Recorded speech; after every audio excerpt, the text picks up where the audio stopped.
মারামারিটা কি নিয়ে? মেয়ে নিয়ে। মেয়ে কার? ওই জানি নে। বাহ, তা তোর কি হয়? কিছু না। আমার কি হয়? তোমারও কিছু হয় না, তো হিসেবে তোমার ওই বৌমার মতোই লাগে। তা ও সেরিস ফিনিশ কতদিন ধরে? চিনি নে, প্রথম দেখা, মুখও ভালো করে দেখিনি। কিরাম একটা নিরীহ মেয়ে ছেলে রাস্তা রাস্তা দিয়ে ওইটা দেখে নিজের মধ্যে কিরাম একটা নায়ক হওয়ার শখ জাগলো, তাই আক্রমণ করে দিস আব্বা। বাহ, সৎ সাহস মনে হচ্ছে। তাই ইফটিজিং করতেছে, সৎ সাহস দেখাবো না আব্বা।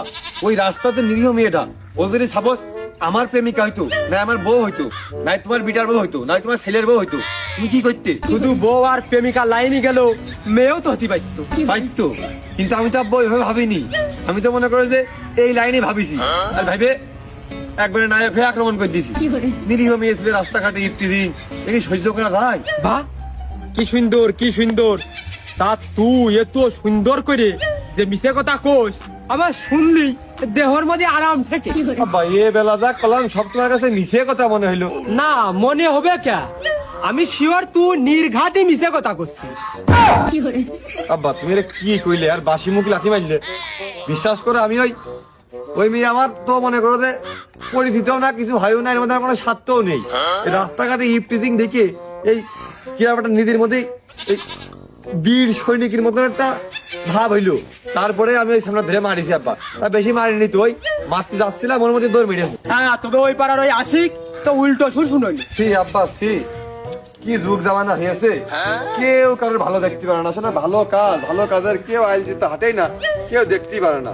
কি একটা ভালো কাজ করলাম, কোনে আমার বাহবা দেবে তা না, উল্টো নালিশ করেছে আমার নামে। সি, কেউ কারোর ভালো দেখতে পারে না, ভালো জিনিস কারোর সহ্যই হয় না। এ বিষ বিষ করতে করতে যে চোখের সামনে তো কাটিয়ে পড়লি, তোর বিচার তো শেষ হয়নি। ও ভালো মানছি রে, যুগি কোনো ভাত নেই রে, মানুষ কারোর ভালো দেখতে পারে না রে। ও রে আল্লাহ, দুপুর হয়ে গেছে, আমাদের মাঠে যাতে এক পাক মনেই নেই। আব্বা আমি মাঠে গেলাম। পিঠির উপরে আশিকেন কোষার ডাল ভাঙলিও ওর মাঠে পাঠানো যায় না, আর ও একা একা মাঠে চলে গেল। ও নির্ঘাত দোষ করেছে, হবে না, হবে না। দোস্ত দোস্ত, আমি খোঁজ খবর নিয়েছি, এই বাড়িটাই আসি কি। কোন আসি কি? ওই দোকানদার আসি কি, তা আমাকে আর কি। ওরে ওই যে আসিক তোর বাপের কাছে রিপোর্ট দিল, ওই যে খোলাটা দাঁড়িয়ে, ওই আসি কি। এখন ও তো হচ্ছে সিনিয়র পার্সন মানুষ, হ্যাঁ, ও তো গায়ে হাত দিয়ে আসছে না, ওর হচ্ছে ভাতে মারতে হবে। ভাতে মারতে হবে? তাহলে কি বন্ধু, ভাতের মধ্যে বিষ মিশিয়ে দেবো, ভাত খেয়ে মরে যাবে। ওরে শালার গাধা, মানে ও আমাকে একটা ক্ষয়ক্ষতি করেছে, আমাকে একটা অন্য লাইনে ওর ক্ষয়ক্ষতি করতে হবে। এই ওই দেখ, আশিকের বউ মনে হচ্ছে রাজহাঁস করছে, ওই রাজহাঁস একটা নিয়েছে, সবাই করে পিকনিক করে খেয়ে ফেলি। রাজহাঁসই ধরতে হবে। আসি কি রাবাস না, আমাকে ঘুমাই লেগেছে, তাই না?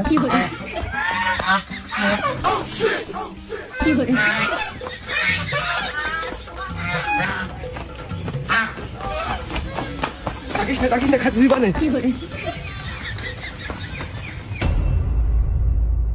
কুরবানি ছিল না, কারা চুরি করে ধরে মারতেছে, এর 5 বার দৌড়িয়ে আমার সময় লস করে লাভ নেই। কুরবানির কাছে নারীটা দিয়ে আসি।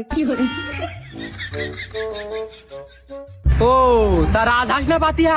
ও রাজহাঁস। ও তা মোরগ না মুরগি? মোরগই বোধহয়। তা ছোট না বড়? ভালোই।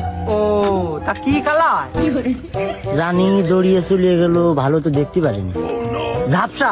বাহ, তা হাঁস কার? তা জানি হবে পাড়া কারুন। ও তা ওই হাঁসের মধ্যে তোর ভাগ টাক আছে না, তা আবার ভাগ থাকতে হবে। তুই কি গ্রাম পুলিশের চাকরি টাকরি নিয়েছিস নাকি? না, চেষ্টা করিলাম। তাহলে কি তুই বর্তমানে মানবতার ফেরিয়ালা হয়েছিস? না মানে আমি ফুল ফাঁকাই। বাহ, তুই ফুল ফাঁকাই, হাঁস তোর না, হাঁস কাজ জানিস নে, হাঁসের মধ্যে তোর ভাগও নেই, তা তোরে তো দায়িত্ব কে? বুঝো না, গ্রামে একটা ব্যাপার স্যাপার, চোখের সামনে এটা ক্ষয়ক্ষতি হয়ে যাচ্ছে, তা সে কথাটা তোমার কাজ করবো না। কেত্তি কবি ক্ষয়ক্ষতি কি তোর হচ্ছে? আমার না, ওই হাসালা যখন জানবে না তখন নেটা হবে না। নেটা কি তোর সাথে হচ্ছে? আমার সাথে না হোক, যখন ওই হাসালা টের পাবে না তখন তো তোমার সাথে নেটা হবে না। নাও তো হতে পারে, হাঁসেরা যখন টের পাবে না হাঁস নেই, সে তো ভাবতেও পারে হাঁস শিয়ালে নিয়ে গেছে, নেটা চুকে গেল। তা তুই আবার এই যে আমার কাছে কইয়ে বাড়তি নেটা কেত্তি পাকাচ্ছিস। বাহ, তুমি তো আরো আমার ফাঁকায় ফাটাই দিলে। তুই আমার চোখের সামনে তো ধুরা, কিন্তু তোর নাক বাড়িয়ে সিন্দুর কি রাজনীতি করছে। যার হাঁস সে বসবে না। হ্যাঁ, তোমারই তো ছিল, আমি বুঝলাম, আমি আবার ফাঁকায় চলে গেলাম।